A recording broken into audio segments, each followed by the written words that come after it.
자, 도형의 평행이동 수업 시작하도록 할게요. 이 단원이 도형의 이동 단원인데, 도형의 이동은 평행 이동하고 대칭 이동 이렇게 있습니다. 자, 그리고 이 평행 이동이나 대칭 이동은 또 점의 이동하고 도형의 이동으로 나눌 수가 있어요. 그럼 대칭 이동도 마찬가지로 점의 이동과 도형의 이동으로 나눠볼 수 있습니다. 처음에 배우면 이 평행이동에서 도형의 평행이동이 부호가 반대로 되는데 요게 조금 헷갈릴 겁니다. 그래서 요거 같은 경우에는 처음에 좀 헷갈려도 좀 받아들여 주는 게 좋은 것 같아요. 저도 이제 공부할 때 좀 요거 때문에 헷갈리긴 했었는데 뭐 근데 하다 보면 어려운 건 아니어가지고 우선은 받아들이고 문제를 풀다 보면 자연스럽게 되게 될 겁니다. 최대한 예시 많이 들어가면서 볼 테니까 한번 같이 보도록 합시다. 자, 처음에 평행이동에서 점의 평행이동부터 볼게요. 점의 평행이동은 뭐 별로 어렵지 않습니다. 여기 그림에서도 보면 어떤 x, y라는 점이 주어져 있을 때 그 점을 x축 방향으로 a, y축 방향으로 b만큼 이동을 한다고 하면 그 점은 이 x-라고 할 건데 x-는 x에서 a만큼 이동한 거고 y-라는 거는 y에서부터 b만큼 이동을 한 점입니다. 자, 예시를 들어보면 마이너스 1,2라는 점을 x축 방향으로 3만큼 y축 방향으로 마이너스 4만큼 이동을 한다고 하면 새로운 점 x-는 마이너스 1 더하기 3 y-는 2 빼기 4 해서 x-는 2가 되고 x-는 2가 되고 y-는 마이너스 2가 됩니다. 그래서 점의 평이동 같은 경우에는 우리가 직관적으로 생각하듯이 이동한 만큼 그 양만큼 더해주면 됩니다. 뭐 음수로 이동하게 된다면 음수 더해주면 되겠죠. 그리고 이거를 이제 대응으로 나타낸다면 이렇게도 나타낼 수가 있습니다. 어떤 점이 있을 때 이 점을 a만큼 x축으로 a만큼 y축으로 b만큼 이동했다라고 보고 생각을 하면 되겠죠. 자, 그래서 뭐 점의 평행 이동은 어려운 건 없는데 도형의 평행 이동을 한번 보도록 할게요. 이거 예시를 하나 들도록 하겠습니다. 우리가 이제 원 같은 거는 좀 친숙할 건데 1학기 때 배우긴 했지만 자, 중심이 1,2라고 할게요. 1,2인 그리고 반지름이 1인 원이 있습니다. 그럼 한번 그림을 그려보면 자, 중심이 1,2고 반지름이 1이니까 이런 원이 되겠죠. 여기 중심이 있습니다. 자, 그거를 x축 방향으로 플러스 1, y축 방향으로 마이너스 3만큼 평행 이동했다라고 할게요. 그러면 그 점의 중심은 점이니까 중심은 2, 마이너스 1이 되겠죠. 그리고 반지름은 평행 이동할 때 반지름은 변하지 않습니다. 그대로 반지름은 1이 되는데 이제 평행 이동한 걸 한번 우리가 나타내 보면 x축 방향으로 1만큼 y축 방향으로 마이너스 3만큼 이동을 해서 중심이 2, 마이너스 1이 되고 이렇게 반지름을 1인 원을 그리면 어렵지는 않습니다. 근데 이거를 식으로 나타내 볼게요. 식으로 나타내 보면 x 빼기 2의 제곱 더하기 y 더하기 1의 제곱은 1 이렇게 되고 자, 원래식도 좀 적어보면 x-1의 제곱 더하기 y 빼기 2의 제곱은 1 이렇게 됩니다. 자, 요 식이 어떻게 변했는지 봅시다. x 빼기 1이 x 빼기 2가 됐어요. 그러니까 x 빼기 1이 x 빼기 2가 됐는데 이 말은 x 자리에 원래 이 x 자리에 x 대신에 x-1을 넣었다라는 것을 의미합니다. 그리고 y 자리에도 y축 방향으로 마이너스 3만큼 이동을 해서 여기 같은 경우는 y 대신에 y 플러스 3을 넣어서 y 플러스 1이 됐습니다. 자, 그래서 지금 보면 점으로 따졌을 때는 1,2가 2, 마이너스로 이동시킨 거는 x축 방향으로 1만큼 y축 방향으로 마이너스 3만큼 이동한 게 우리 직관하고 잘 들어맞는데 이걸 도형으로 나타내게 되면 x자리에 x 빼기 1, y자리에 y 더하기 3. 지금 보면 부호가 반대로 바뀐 것처럼 느껴져서 처음에 보면 여기 좀 어려울 수 있습니다.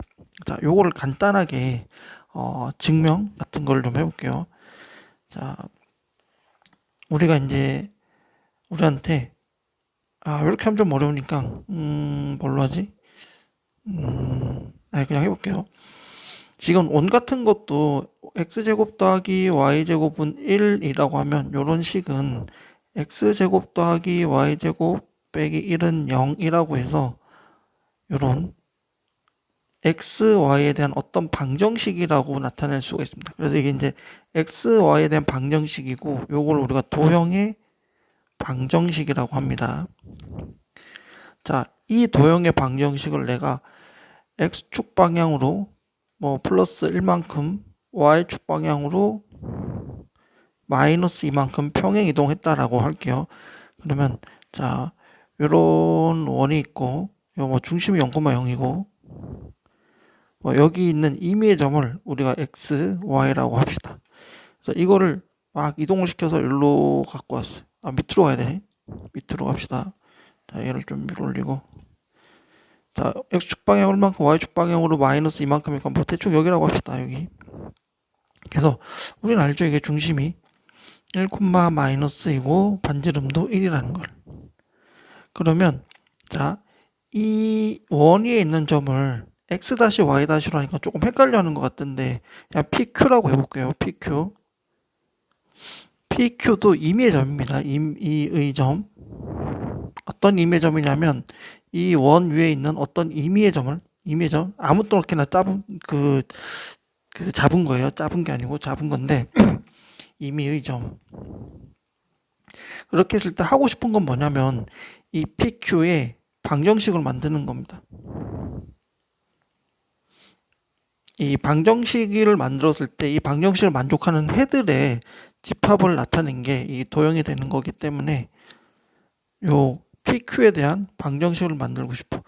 근데 지금 우리는 PQ에 대한 방정식은 모르지만 X, Y에 대한 방정식은 알고 있기 때문에 자, 요 PQ를 X, Y로 좀 표현을 하려고 합니다. 그러면 자, 요 점이 평행 이동해가지고 요 점으로 아이고야 여기라고 할게요. 지금 딱 맞는 게 이렇게 이동했다고 합시다. 이게 x축으로 이만큼 가고 다시 x축으로는 1만큼 가고 y축으로는 마이너스 이만큼 갔다라고 할게요. 좀 비율은 안 맞는데 대충 그렇게 봅시다. 자, 그래서 p라는 점은 x라는 점을 1만큼 더했고 q라는 점은 y라는 점을 이만큼 뺐습니다. 자, 이 상태에서는 내가 요 방정식에 넣을 수가 없어요. 왜냐면 얘는 x, y에 대한 식이니까 이건 역시 대입할 수 있게 식을 조금 변형을 하는 거. x는 p-1, y는 q 플러스 2 이런 식으로. 자, 그렇게 해가지고 요 식들을 여기 대입을 합니다. 왜냐면 이제 x, y니까 넣을 수 있잖아. 이제 넣게 되면 p-1의 제곱 더하기 q 플러스 2의 제곱 빼기 1은 0이라는 방정식이 됩니다. 자, 그러면 지금 PQ라는 거는 어차피 임의의 점이고 내가 이걸 문자를 바꾸는 거는 아무 상관이 없기 때문에 우리가 도형의 방정식은 보통 XY로 나타내서 이거를 다시 바꿀게요. XY로. 만약에 이게 내가 X제곱 더하기 Y제곱은 1인데 이거를 내가 A제곱 더하기 B제곱은 1이다 라고 나타내도 큰 상관은 없는 거기 때문에 X는 A, Y는 B라고 문자만 바꾼 거기 때문에 위에서도 방금 PQ에 대한 방정식이었지만 이 방정식들의 각각의 문자 X를 내가 P를 X로 바꾸고 Q를 Y로 바꾸는 거는 크게 문제가 되지 않습니다. 자, 이렇게 했더니 요 평행 이동한 도형이 나왔습니다. 지금 보면 어떻게 됐냐면 X자리에는 X 빼기 1, Y자리에는 Y 더하기 2가 들어있어요. 그래서 이게 사실은 여기 있는 요 X가 그러니까 요 전체가 나타내는 게 X가 아니고 P를 나타냈던 거기 때문에 조금 달라지는 거예요, 부호가. 자, 그래서 이거 보고 그렇구나 하면 참 좋고 이게 이제 X에 대한 방정식, Y에 대한 식으로 나타내다 보니까 부호가 반대로 바뀌게 되는데 그렇게 이해해주면 참 좋고, 만약에 지금 좀, 잘 모르겠는데 하면 그냥 좀 받아들입시다. 받아들여서, 평행이동. 도형의 평행이동 할 때는 부호가 반대로 돼서 들어가는구나 라고 생각을 해주면 됩니다. 여기도 이제 좋은 예시가 있네요. x축 방향으로 마이너스 3, y축 방향으로 1만큼. 그러면 x 대신에 x 더하기 3, 부호 반대로 y 대신에 y 마이너스 1로 대입을 해주면 됩니다. 자, 뭐 나중에 요건 한번 해보도록 할게요.